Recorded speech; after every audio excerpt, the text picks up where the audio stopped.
London سے کلکتہ 8 سے 10,000 kilometre, 30 روز کا سفر، 85 پاؤنڈ کرایہ، 5.5 دہائی قبل بس سروس کی روداد۔ برصغیر پاکستان ہندوستان کے لاکھوں افراد کے لیے یہ انتہائی حیرت انگیز انکشاف ہوگا کہ آج سے 5.5 دہائی قبل کلکتہ ہندوستان سے لندن تک دنیا کی طویل ترین مسافر بس سروس چلتی تھی، جو آغاز سے اختتام تک 50 یوم کا سفر کرتی تھی۔ حیرت انگیز سفر نامہ کی تفصیلات کے مطابق مذکورہ بس سروس لندن کے ایک شخص البرٹ نے 15 اپریل 1957 کو لندن سے شروع کی۔ فی مسافر کرایہ اس وقت کے 85 پاؤنڈ رکھا گیا۔ بس سروس کا نام بھی البرٹ ٹورز رکھا گیا تھا۔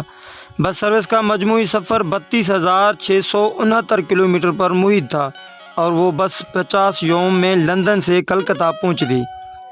مذکورہ بس انگلینڈ، بیلجیم، آسٹریا، یوگوسلاویا، ترکی، استنبول، کابل، افغانستان، مشہد، ایران، براستہ بلوچستان، پھر لاہور، پاکستان، امرتسر، آگرہ، نئی دہلی اور پھر کلکتہ پہنچتی تھی۔ بس کے اندر پڑھنے کی سہولت، نیند کے لیے بیڈ، فین آپریٹڈ ہیٹرز اور مکمل سامان کے ساتھ کچن موجود تھا۔ اگر راستے میں کوئی پارٹی بس پر ہی کرنی ہوتی تھی تو میوزک سسٹم بھی فراہم کر دیا جاتا تھا۔ خریداری یعنی شاپنگ کی سہولت تہران، سیلزبرگ، کابل، استنبول اور ویانا میں دی جاتی تھی۔ کچھ عرصے بعد یہ سروس ایک حادثے کی وجہ سے بند ہو گئی کیونکہ بس ناقابل استعمال ہو گئی تھی۔